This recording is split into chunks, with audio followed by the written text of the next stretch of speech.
Supercrack Estrella presenta. Donald Trump tiene una escultura que data desde hace 700 años tras la toma de posesión de Donald Trump, su hijo menor ganó mayor relevancia y su popularidad comenzó a despegar. Sin embargo, esto también lo convirtió en el centro de distintas teorías conspirativas. Aunque Barron Trump ha hecho lo posible por mantenerse alejado de los reflectores, diversos aspectos de su vida han llamado la atención, como el hecho de que mide poco más de 2 metros, las pocas veces en las que se le ha escuchado hablar y la supuesta teoría que supone que es un viajero del tiempo. ¿Por qué se cree que Barron Trump es un viajero del tiempo? Con la creciente popularidad de Barron Trump, los internautas empezaron a ligar al hijo de Donald Trump con varios libros escritos a finales del siglo XIX, los cuales guardan sorprendentes coincidencias con la vida del joven. En las dichosas novelas, el personaje principal, quien curiosamente se llama Barron Trump, viaja a través de portales y vive aventuras que supuestamente ha predicho sucesos reales que rodean a la familia Trump. ¿Con qué novela se está relacionando a Barron Trump?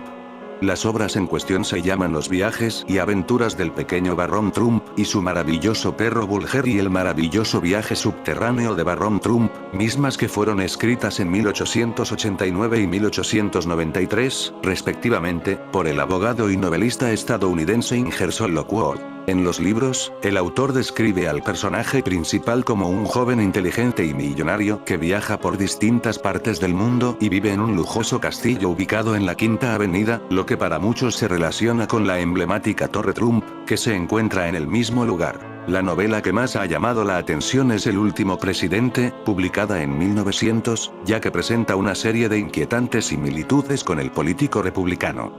Su historia comienza en la ciudad de Nueva York, que se encuentra sacudida por la agitación después de que un supuesto fraude electoral le dio la victoria a un candidato populista. Pero eso no es todo. La teoría cobró mayor fuerza después de que se mencionó que el tío abuelo de Donald Trump, John G. Trump, colaboró con el científico Nikola Tesla, quien en su momento hizo una investigación sobre los viajes en el tiempo. ¿Barron Trump es un viajero del tiempo? Aunque existen distintos paralelismos entre la vida real y las novelas, no se ha comprobado nada, y el hecho de que Barron Trump sea un viajero del tiempo es solo una teoría. Sin embargo, hay quienes afirman que el joven le dijo a su padre cómo podía conseguir su fortuna, de qué manera podía evitar un atentado y qué debía hacer para ganar la presidencia de Estados Unidos. Aunque esta teoría no es nueva, ya que, en 1989, la revista Speed dijo, a modo de broma, que era curioso el hecho de que un hombre de habilidades obviamente limitadas se hizo fabulosamente rico comprando bienes raíces en los lugares y los momentos correctos. En redes sociales ha surgido una curiosa teoría conspirativa que plantea a Donald Trump como un viajero en el tiempo, tomando como prueba las similitudes entre el reelecto presidente estadounidense y el protagonista de novelas publicadas a finales del siglo XIX por Ingersoll Lockwood. Estos libros, titulados Barron Trump's Marvelous Underground Journey, 1893, y 1900. Or, The Last President, 1900, narran las aventuras de un personaje aristocrático y llamado Barron Trump, y un líder político descrito como salvador del hombre común que termina siendo presidente en un momento crítico. Similitudes entre las novelas de Lockwood y Donald Trump. La teoría comenzó a circular en redes sociales en 2017, cuando usuarios redescubrieron estos libros y notaron que el personaje principal de la novela, cuyo nombre refiere al Barón Trump, tiene el nombre similar al actual hijo menor de Donald Trump. En Barron Trump's Marvelous Underground Journey, el protagonista es un niño adinerado que vive en un edificio llamado Castle Trump, lo cual podría recordar a la Torre Trump en Nueva York. Además, el personaje cuenta con un mentor llamado Don, lo cual ha sido interpretado como una posible referencia a Donald Trump. La teoría conspirativa también involucra a Nikola Tesla y a John G. Trump, tío de Donald Trump, ya que se argumenta que, cuando el FBI confiscó documentos secretos de Tesla en su domicilio tras su muerte misteriosa en 1943, John G. Trump, quien trabajó en investigaciones científicas de gran relevancia, para ese momento, colaboró con el gobierno estadounidense y tuvo acceso a ellos. Algunos defensores de esta teoría especulan que entre estos documentos se encontraba información sobre una máquina del tiempo, la cual el tío de Trump supuestamente habría construido y que su sobrino Donald usaría para viajar en el tiempo y así asegurar su éxito en el futuro en los negocios y en la política, forzando las coincidencias. Realidad detrás de la teoría. Sin embargo, aunque las conexiones entre Trump y las novelas de Lockwood puedan parecer sorprendentes, el contexto de cada detalle revela inconsistencias que debilitan la teoría. Por ejemplo, el nombre del personaje no es en realidad Barón Trump sino Wilhelm Heinrich Sebastian von Trump, abreviado como Little Barón Trump. Además, el mentor de Barón no es simplemente Don sino Don Constantino Bartolomeo Strepolofilge Guanerius Fun, conocido como Don Fun, un personaje sin relación obvia con Donald Trump. La mención de un hotel en la Quinta Avenida, en la trama de The Last President, también ha sido interpretada como un guiño a la Torre Trump, ubicada en esta misma calle. Sin embargo, el Fifth Avenue Hotel de la novela era un lugar real y representativo de la élite de Nueva York de finales del siglo XIX, y situar hoteles de lujo en esta zona es más bien una norma común en la literatura de la época. Otra omisión en esta teoría es que los libros de Lockwood describen también escenarios y personajes poco relacionados con el contexto político. Barón Trump vive aventuras en dimensiones alternativas, enfrenta una batalla con una grulla gigante y su fiel compañero es un perro llamado Vulgar. La historia incluye personajes como el hombre pequeño sonriente congelado en el tiempo, elementos difíciles de conectar con Donald Trump. Los teóricos de la conspiración han excluido estos detalles, que restan fuerza a la supuesta profecía de las novelas. De la ficción a la teoría conspirativa. A pesar de los paralelismos intencionalmente buscados, la idea de Donald Trump como viajero en el tiempo se basa más en una interpretación parcial que en evidencias reales. Algunos afirman que también en el futuro pudo haber cambiado los nombres para que no se encontrara relación entre los personajes. Las novelas de Lockwood contienen un trasfondo de sátira sobre la aristocracia y los aventureros excéntricos, comunes en la literatura de finales del siglo XIX, y no en una supuesta predicción del futuro. Las coincidencias entre el mundo de Lockwood y la vida de Trump, aunque divertidas, no son más que una predicción del futuro. Las coincidencias entre el mundo de Lockwood y la vida de Trump, aunque divertidas, no son más que fruto de la reinterpretación de una narrativa de ficción. Si bien la teoría de Trump como un viajero en el tiempo ha ganado popularidad en redes, parece ser más una historia intrigante que un reflejo de realidad. Aún así, el mito contribuye a consolidar a Trump como una figura polarizadora y, de alguna manera, literaria en la política estadounidense actual. Visitantes de Southwell Minster, la catedral de Nottinghamshire en Reino Unido, han reportado haber descubierto la similitud de una escultura del edificio, que data del siglo XIV, al rostro del mandatario Donald Trump. La obra ya había sido relacionada con el magnate desde antes de su postulación a la presidencia. Sin embargo, tomó una gran popularidad después de que Trump asumiera el cargo. Por desgracia para el presidente de los Estados Unidos, la pieza está muy lejos de ser una representación de nobleza, pues esta pertenece a los elementos decorativos de la fachada de la catedral. Para ser un poco más exactos, dicha figura es una gárgola, elemento icónico de la arquitectura gótica, el cual servía para evacuar el agua de los techos y normalmente eran representados por bestias grotescas o monstruosas. La catedral no solo luce impresionante desde el exterior, con sus 3 impresionantes torres normandas, sino que en su interior las maravillas arquitectónicas continúan deleitando y elevando los sentidos. Incluso antes de entrar por el pórtico norte, recuerden mirar hacia arriba y maravillarse con una de mis tallas favoritas, las cabezas de pico. No puedo creer que haya estado aquí tantas veces y nunca las haya visto. Suelen encontrarse alrededor de las puertas de las iglesias románicas y normandas, y son a la vez intrigantes y verdaderamente extrañas. Pero para mí, añaden un aire de misterio que me encanta. Dentro de la catedral, sobre la puerta que da acceso al campanario, se encuentra una de las esculturas anglosajonas más antiguas de las Midlands. Representa a San Miguel y al dragón. El dragón, como ya se mencionó, posiblemente también nos conecta con las energías terrestres que fluyen aquí. Hay mucho más que descubrir aquí, pero una visita obligada es la sala capitular. No solo les encantará a los adultos, sino también a los niños, ya que hay muchísimos rostros extraños y maravillosos por descubrir entre la intrincada mampostería, incluyendo al hombre verde, rodeado de hojas. La historia del hombre verde se remonta a tiempos antiguos. Se le asocia con la primavera y el renacimiento, y le da al hermoso mundo de la naturaleza un rostro con el que podemos identificarnos. Quizás el David Attenborough original. Una maqueta gigante de la luna cautiva a los visitantes de Nottinghamshire. Una catedral con muchos misterios. Webb creía que el tímpano de Southwell Minster forma parte de un grupo de esculturas del siglo XII que representan el descenso de Cristo al Hades para la redención de la humanidad. La figura alada no es San Miguel, sino Cristo, quien descendió del cielo para destruir a la muerte, aquí personificado por el Leviatán. La piedra en sí podría haber sido traída de otro lugar y posiblemente se tratara de un monumento funerario anglosajón reciclado. Esta figura alada debe compararse con la figura alada de Cristo combatiente en el tímpano de Overingham, donde su identidad divina queda establecida por la mano de Dios que lo señala: "Este es mi Hijo amado", y por el Cordero de Dios colocado a su lado en un pedestal. En Southwell Minster, la identidad divina de Cristo también se muestra por David, el prototipo de Cristo, al rescatar al Cordero de la boca del león. Este grupo de fascinantes tallas ilustraba la teoría del rescate alejandrino, expuesta por Gregorio en la Moralía de Job. En la Edad Media, no era raro que las almas santas fueran representadas con alas. El propio Cristo fue representado no solo como un hombre alado, sino también a veces como un pájaro, un buitre o un águila, el ave querida que bajó del cielo. En el Salterio de Winchester hay un dibujo del ave querida, descansando en el regazo de Dios Padre. Referencias al Leviatán. ¿Quién puede abrir las puertas de su rostro? Alrededor de sus dientes hay terror.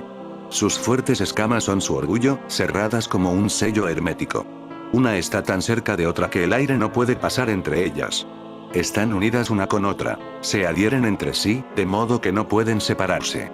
Job 41, 14, 17, Gregory comenta. Se dice que el cuerpo del dragón está cubierto de escamas para evitar que sea penetrado rápidamente con flechas, para que no sea atravesado por la flecha de la verdad, porque quien cuando es reprendido busca excusar en lugar de lamentarse, su pecado es cubierto como con escamas. Cuando es atacado por santos predicadores, la espada de la palabra no tiene forma de llegar a su corazón. Otras referencias bíblicas al Leviatán, que sugieren una carnicería, eran ampliamente conocidas. Lo descuartizarán los amigos, lo dividirán los mercaderes. Job 41, 6, has quebrado las cabezas del dragón. Lo has dado por alimento al pueblo etíope. Salmo 74, 15, algunos lo datan con anterioridad, destacando los enredos en la cola del monstruo, al estilo Ringerike. Estudios Anglo-Normando 12. Actas de la Conferencia de Batalla de 1989, ed. M. Chinal, el prototipo de Dios, o arquetipo de profeta, se menciona por primera vez en Génesis 20, 7. David es el prototipo profético de un gobernante poderoso que descendería de él y que guiaría al pueblo de Dios a la victoria y la paz. El rey David, ungido por Dios como rey y profeta, fue el prototipo del rey y profeta supremo, Cristo. La catedral este en Condado de Nottingham. El Museo Nacional de Justicia se encuentra en el antiguo Shire Hall y la cárcel del Condado de Nottingham. Este edificio histórico es famoso por su sombrío pasado, ya que ha albergado un tribunal local desde al menos 1375 y una prisión, cuyos primeros registros escritos datan de 1449. A lo largo de los años, muchas personas pasaron por sus puertas, y algunas permanecieron más tiempo del previsto inicialmente. Con el paso de los años, tanto el tribunal como la prisión se ampliaron y, en 1724, debido al hacinamiento en la sala del tribunal, el suelo se derrumbó y varias personas cayeron con él al sótano. El hall fue reconstruido en 1772. Durante varias décadas, se celebraron ejecuciones públicas frente a su puerta central, una forma popular de entretenimiento en la época victoriana. Se erigió un cadalso sobre la icónica escalinata de piedra y el edificio contaba con una empalizada de hierro para controlar a las multitudes alborotadas. De hecho, las ejecuciones fueron tan populares que en una ocasión acudió una multitud impresionante a presenciarlas. La multitud era tan densa que se desbordó hasta las escaleras que ahora conducen al Nottingham Contemporary. Cuando cundió el pánico, la gente empezó a caer y tropezar. Al no haber escapatoria, varios espectadores murieron en las escaleras del Nottingham Contemporary y resultaron heridos en el camino que conducía al Museo Nacional de Justicia, actual High Pavement Street. La última ejecución pública frente al Museo Nacional de Justicia tuvo lugar en 1864, con Richard Thomas Parker, a quien le quitaron la vida por cometer un asesinato. El edificio se utilizó posteriormente como comisaría de policía entre 1905 y 1985, y el tribunal cerró sus puertas en 1986. Conociendo esta oscura historia, no sorprende que el Museo Nacional de Justicia sea un epicentro de actividad paranormal y uno de los edificios más embrujados de Inglaterra. Allí se realizan investigaciones paranormales con regularidad, e incluso puedes contratarlo para que realice tu propia investigación, bajo tu propia responsabilidad, por supuesto. Las personas suelen reportar somnolencia y tener la impresión de que alguien las observa. También circulan varias fotografías entre la comunidad paranormal con supuestos poltergeists y su actividad grabada en video. Si eres un apasionado de la casa de fantasmas o quieres demostrar la existencia de vida después de la muerte, una visita al Museo Nacional de Justicia es imprescindible. En vísperas del día más importante en honor a los fallecidos, Halloween, el Museo Nacional de Justicia está realizando sus populares recorridos del terror. Tuvimos la suerte de experimentar un recorrido por nosotros mismos y definitivamente no estábamos preparados para lo que nos esperaba cuando llegamos al museo una noche de viernes de septiembre. El cielo estaba cubierto de nubes oscuras y siniestras cuando llegamos a nuestro destino, las infames escaleras donde se llevaban a cabo las ejecuciones en aquel entonces. Nos recibió una señora vestida de blanco que nos acompañó al interior, donde nos esperaba un pasillo lleno de humo denso. Después de una breve introducción sobre seguridad, nos llevaron a la sala del tribunal donde nos contaron las historias de los que una vez fueron condenados allí. La atmósfera se volvió sombría y luego las luces se apagaron, todo es más aterrador cuando estás en la oscuridad. No hemos visto la luz del día, o ninguna luz, hasta el último minuto del recorrido, cuando nos dejaron salir al patio, así que, si le temes a la oscuridad, quizá prefieras saltear esta visita. Durante el camino, recorrimos las celdas y mazmorras más oscuras y profundas, normalmente inaccesibles al público. Están abiertas exclusivamente para este escalofriante recorrido. Nos guiaron actores de increíble talento, quienes, esta noche, solo se convirtieron en las sombras de algunos de los convictos más aterradores que cumplían sus condenas en esta infame prisión en su época. Moviéndonos con cuidado en la oscuridad, nos aferramos a la idea de que era solo un recorrido, pero en ese momento parecía muy real. La abrumadora sensación de que alguien nos observaba era abrumadora por momentos. De hecho, había alguien allí, acechando en las sombras, con una bolsa en la cabeza. ¿Quién era? Lo descubrirás durante el recorrido. Cabe decir que este tour no es para los más débiles. Te verás expuesto al verdadero terror al sumergirte en la oscuridad y recorrer los sinuosos pasillos y las mazmorras más oscuras de la antigua prisión. Los visitantes de Southwell Minster, la catedral de Nottinghamshire, Reino Unido, que data del siglo XIV, han descubierto una escultura sospechosamente parecida al presidente de EU Donald Trump, informa el diario The Nottingham Post. La obra está gozando de una extraordinaria popularidad debido a su semejanza con el mandatario estadounidense, detectada antes de que el magnate inmobiliario asumiera el cargo. Accidente ovni en Nottingham de 1987. Máquinas del tiempo en el lugar de la catedral. Hace poco regresé de unas cortas vacaciones en Nottingham. Me alojaba con mi hermano y su novia en el bosque de Sherwood, el legendario antiguo hogar de Robin Hood y su banda de hombres alegres. Aunque estábamos en pleno bosque, teníamos la ventaja de un pequeño claro junto a un lago, lo que nos permitía disfrutar de una vista ininterrumpida del cielo estrellado por la noche. Tras un par de noches en el bosque, empezamos a notar lo ajetreado que parecía el cielo nocturno. Regularmente veíamos pequeñas luces móviles en lo alto, tan distantes que parecían estrellas. La mayoría se movía en línea recta, lo que nos hacía dudar de si eran aviones volando increíblemente alto. Sin embargo, no se oía ningún sonido que indicara que fueran aviones. De repente, uno dejó de moverse en una aburrida línea recta y comenzó a zigzaguear bruscamente por el cielo. Este parecía un movimiento improbable para cualquier objeto volador artificial. Intrigado por lo que había presenciado, decidí investigar un poco más y pronto descubrí que Nottingham parece ser un foco de actividad ovni. Parece que se produjeron numerosos avistamientos en Nottingham y sus alrededores durante la posguerra. Desde platillos voladores hasta encuentros directos con especies alienígenas, Nottingham parece ser un lugar popular entre los visitantes extraterrestres. La BBC ha recopilado una lista de algunos testimonios que vale la pena consultar. Una historia particularmente interesante parece tener poca cobertura en línea, no aparece en la lista de la BBC ni en la lista de Wikipedia de informes de extraterrestres y ovnis del Reino Unido, pero gracias a los denodados esfuerzos de Christian Lander, puedo informar sobre ella. Según Lander, la conoció por primera vez en 2007, mientras trabajaba para la red paranormal. Le habían pedido que investigara informes de actividad ovni en todo el condado de Nottingham. Decidió ampliar su investigación a los archivos de los periódicos locales del condado y allí encontró la primera evidencia de este incidente, del que apenas se ha informado. El accidente tuvo lugar en Cockbury, Ashfield, la noche del 12 de noviembre de 1987. De madrugada, la paz se vio repentinamente interrumpida por un rayo que azotó las casas. Las ventanas de 13 casas volaron por completo y varias más sufrieron graves daños estructurales. En aquel momento, se atribuyó el incidente a un fenómeno meteorológico inusual, pero la reacción de las autoridades pareció indicar que algo más siniestro podría estar ocurriendo. Una zona forestal cercana fue cerrada al público y puesta bajo vigilancia armada.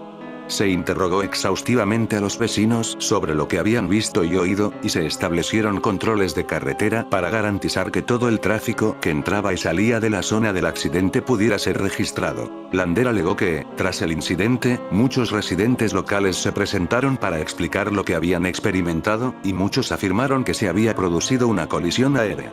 Uno explicó que un objeto brillante que volaba a baja altura zigzagueaba sobre los edificios, como si intentara evitar chocar contra las casas.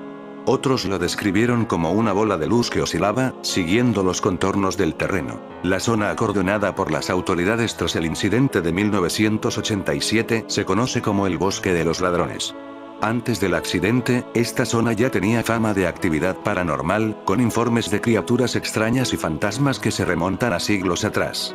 ¿Podría ser que esta fama se debiera a la actividad extraterrestre? ¿Es Nottingham un foco de actividad ovni intergaláctica? Recomiendo encarecidamente a los lectores que visiten esta zona para observar el cielo por sí mismos. En la primera hora de la noche del 4 de noviembre de 1322, se decía que se había visto una columna de fuego del tamaño de un pequeño bote en el cielo sobre Uxbridge.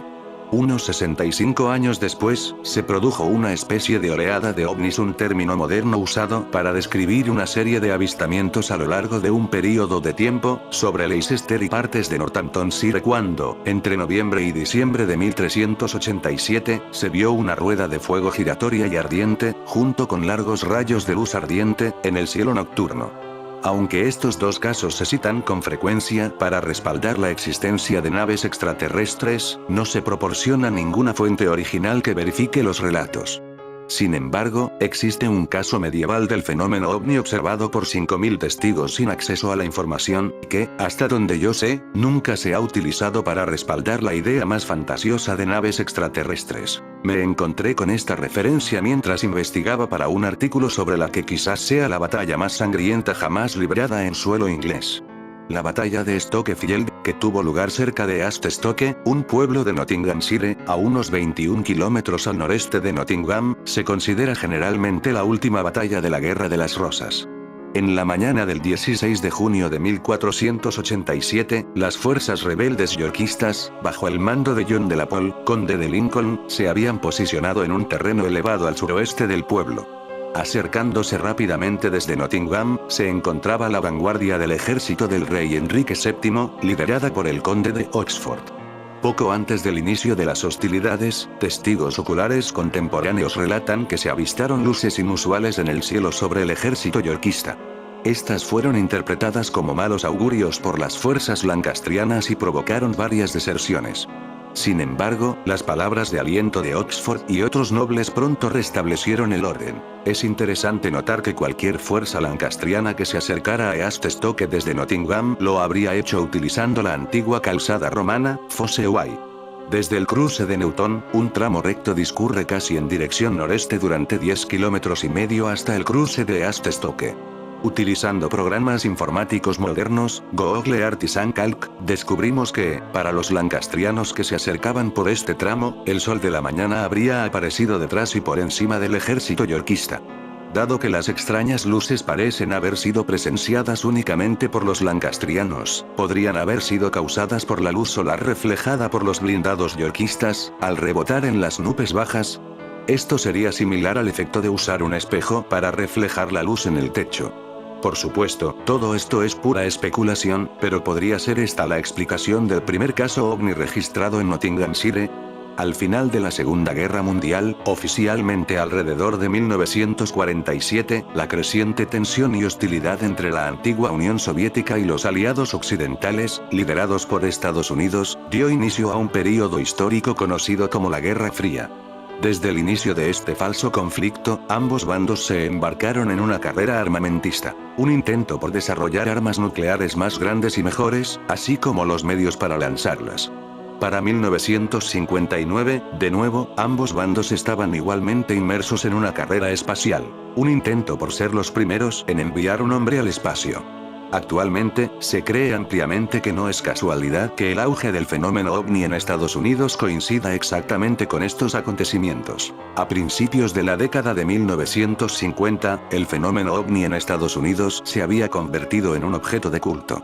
Impulsado por el avistamiento de platillos voladores por Arnold en junio de 1947 y, en julio del año siguiente, por el rumor de que una nave extraterrestre con sus ocupantes se había estrellado en el desierto cerca de la pequeña ciudad de Roswell, Nuevo México, existía la creencia generalizada de que la Tierra estaba siendo visitada por seres extraterrestres. Existían dos corrientes de pensamiento respecto a estos seres. O bien eran invasores alienígenas con la intención de conquistar nuestro planeta, o bien una raza de superseres, policías intergalácticos que intentaban salvarnos del borde de la guerra nuclear y la amenaza de la aniquilación mutua. En un caso de arte que imita la vida o, en este caso, creencia popular, dos películas de ciencia ficción en blanco y negro retomaron estos temas.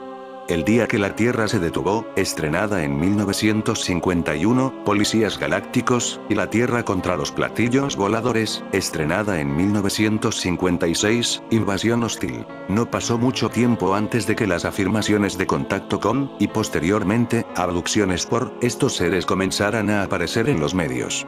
Uno de los primeros de estos supuestos contactos fue el polaco-estadounidense George Adamski. Tras presenciar ovnis durante unos 5 años, Adamski afirmó haber conocido y hablado con un ocupante de aspecto muy humano de un platillo volante en el desierto de Colorado en 1951. En su libro Flying Saucers Avelande, publicado en 1953, Adamski declaró que su visitante extraterrestre era un venusino llamado Orton, miembro de una hermandad espacial cuya misión en la Tierra era advertir sobre los peligros de las armas nucleares. Adamski convirtió su encuentro en una empresa unipersonal, escribiendo varios libros y viajando por todo Estados Unidos, difundiendo el mensaje de la hermandad a todo aquel que quisiera escucharlo. De este lado del Atlántico, otro George, el ex taxista londinense George King, también afirmó haber tenido contacto con la hermandad espacial, una raza de super seres galácticos. King afirmó haber recibido su primer mensaje telepático en 1954 de uno de los seres, otro venusino, que se hacía llamar el Maestro Cósmico Aetherius. King fundó una pseudo-religión llamada la Sociedad Aetherius. George King falleció en 1997 a los 79 años. La Sociedad Aetherius continúa operando como una organización internacional. En Nottingham, un grupo de ufólogos más científicos estudiaba con ahínco el fenómeno ovni. Muchos de estos hombres habían sido tripulantes de bombarderos de la RAF durante la guerra y habían presenciado un tipo de ovni conocido como Foo Fighters.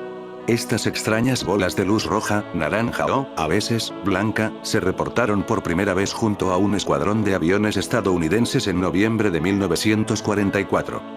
A partir de esa fecha, las tripulaciones de aviones aliados, tanto estadounidenses como británicos, presenciaron la aparición de Foo Fighters en los teatros de operaciones de Europa y el Pacífico. La ambición genuina de uno de los miembros fundadores del grupo de Nottingham era persuadir a George Adamski, comenzando en Nottingham, para que hiciera una gira de conferencias por el Reino Unido. Sin embargo, esto nunca sucedió ya que Adamski murió a la edad de 74 años en 1965. Tras varios años de trabajo conjunto, el grupo de Nottingham se disolvió alrededor de 1966-67, después de que el secretario del club experimentara un aspecto más siniestro de la historia ovni. Ya en 1947, el testigo de ovnis Harold Dahl denunció haber recibido una visita intimidante y amenazante de hombres vestidos de negro que afirmaban ser agentes del gobierno. A lo largo de las décadas de 1950 y 1960, los informes de visitas de los conocidos como hombres de negro o MIB, tanto a testigos de ovnis como a ufólogos, se hicieron más frecuentes.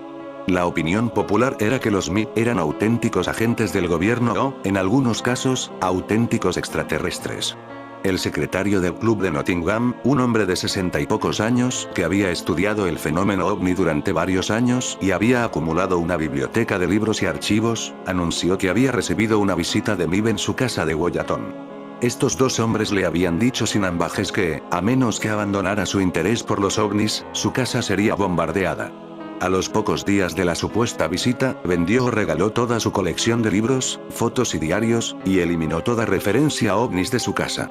Sus compañeros del club, incluso aquellos con quienes había sido amigo durante muchos años, nunca volvieron a saber de él. Mi interés por los ovnis comenzó alrededor de 1965, a los 14 años, cuando un grupo de compañeros del colegio y yo formamos nuestro propio grupo de ovnis tras leer los libros de Adamski y otros sobre el tema. Tuvimos poco contacto con el grupo de Nottingham. Sin embargo, uno de sus miembros se convirtió en mentor y guía de nuestro pequeño grupo. Entregamos nuestros propios cuestionarios a los testigos de ovnis, y recuerdo que uno de nuestros momentos de mayor orgullo fue cuando recibimos un cuestionario completado de un policía que había presenciado un ovni durante su servicio en los North Yorkshire Moors. Ninguno de nosotros recibió la visita de ningún hombre de negro. Sin embargo, muchos del grupo sufrieron, en más de una ocasión, ser seguidos y fotografiados con cámaras de alta potencia. Esto culminó en un suceso muy extraño. Nuestro mentor, que vivía solo en una casa prefabricada en Aspley, decidió poner un anuncio buscando un inquilino para ayudar con las facturas. Poco después de poner una postal en el escaparate de una tienda, un joven de 20 y pocos años respondió a su anuncio. Diciéndose funcionario, el joven declaró que tenía asuntos en Nottingham y necesitaba alojamiento temporal. Se llegó a un acuerdo y se mudó con solo una pequeña maleta. Durante las pocas semanas de su estancia, nuestro mentor afirmó demostrar un buen conocimiento de ufología y preguntó por ambos grupos ovni. Al final de su estancia, solicitó ver a miembros de nuestro grupo. En la reunión posterior, afirmó haber sido agente de campo del Mi-6, uno de los varios operativos enviados por el gobierno para investigar la amenaza a la seguridad nacional que representaban los grupos ovni. Agradecido, anunció que no éramos ninguna amenaza, hizo su maleta y nunca más lo volvimos a ver, habiendo declarado que había sido uno de los miembros fundadores de un grupo ovni, aunque fuera a la tierna edad de 14 años. Sospecho que muchos lectores querrán preguntarme, ¿alguna vez has visto un ovni? En la mayoría de los casos, el significado real de esa pregunta es, ¿alguna vez has visto un platillo volador, nave extraterrestre? En el estricto sentido del acrónimo, a lo largo de mi vida he visto varios objetos voladores no identificados. ¿Puedo decir realmente que alguno de estos era de origen extraterrestre? Todo lo que puedo decir es que en mi juventud, creía que algunos de los avistamientos eran de naves extraterrestres. Sin embargo, debe recordarse que en ese momento, mediados de la década de 1960, mis compañeros y yo éramos ávidos ufólogos y Gran Bretaña estaba en el calor de una oleada ovni-uola, centrada en la ciudad de Warminster en Wiltshire. Los medios estaban llenos de charlas sobre platillos voladores y naves extraterrestres. Esto difícilmente me convierte en un testigo imparcial y fiable.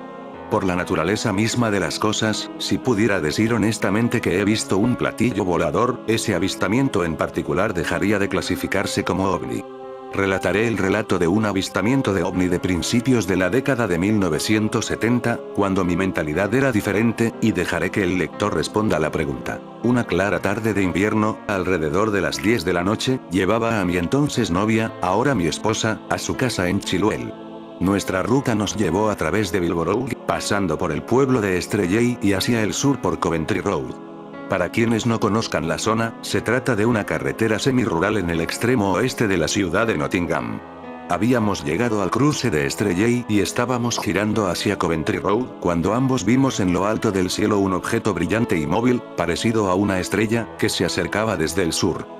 Haciendo una comparación moderna, diría que era como observar la Estación Espacial Internacional u otro satélite artificial. Detuve el coche un poco después del cruce y ambos salimos para verlo mejor.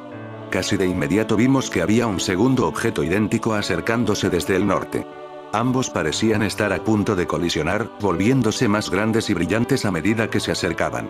Lentamente, las luces se unieron y, en un punto casi directamente sobre nuestras cabezas, se detuvieron y quedaron suspendidas una junto a la otra en el cielo como dos estrellas brillantes. Continuamos observándolos en silencio durante lo que debieron ser 3 o 4 minutos. De repente, la aurora boreal comenzó a moverse de nuevo. En ese momento, se hizo evidente que este objeto estaba más bajo en el cielo que su compañero, que ahora parecía aún más brillante. Moviéndose un poco más rápido que su aproximación original, continuó hacia el sur y pareció pasar por debajo de su compañero aún estacionario, que ahora brillaba con la intensidad de Venus, sin duda, el objeto más brillante del cielo. Después de varios minutos, el objeto en movimiento se perdió de vista, dejando nuestra atención fija en el objeto brillante sobre nuestras cabezas. Fue en ese momento que ocurrió algo dramático. Una pequeña luz azul pálido, similar a una estrella, cayó desde debajo del objeto brillante. Durante unos segundos, pareció caer en caída libre y se disparó a gran velocidad hacia el oeste. Segundos después, una segunda luz idéntica cayó y se disparó hacia el este. Esto se repitió 2 veces más, una luz hacia el sur y la segunda hacia el norte. El objeto brillante comenzó a moverse y continuó su curso original hacia el norte. El aire frío de la noche nos había afectado en ese momento y nos dimos cuenta de que llevábamos más de media hora observando el fenómeno. De vuelta en el coche, continuamos nuestro viaje de vuelta a Chiluel. Mi futuro suegro me regañó por traer a su hija tarde a casa. No le dijimos el motivo. La primera fotografía publicada de un ovni apareció en la edición de 1886 de la revista La Astronomie. La fotografía fue tomada 3 años antes, el 12 de agosto de 1883, por José Vanilla, astrónomo y director del Observatorio de Zacatecas, México.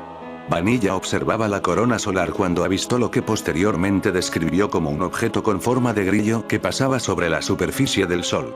Durante las 36 horas siguientes, Vanilla y su asistente observaron más de 400 objetos, principalmente con forma de disco, que pasaban por el disco solar. Un nuevo estudio de las observaciones de Vanilla ha concluido que él y su compañero presenciaron la fragmentación de un cometa masivo que pasaba cerca de la órbita terrestre. En fin, amigo de Supercrack Estrella, si te gusta mi contenido, dedos arriba y comporta el video para no ser apagado por las élites.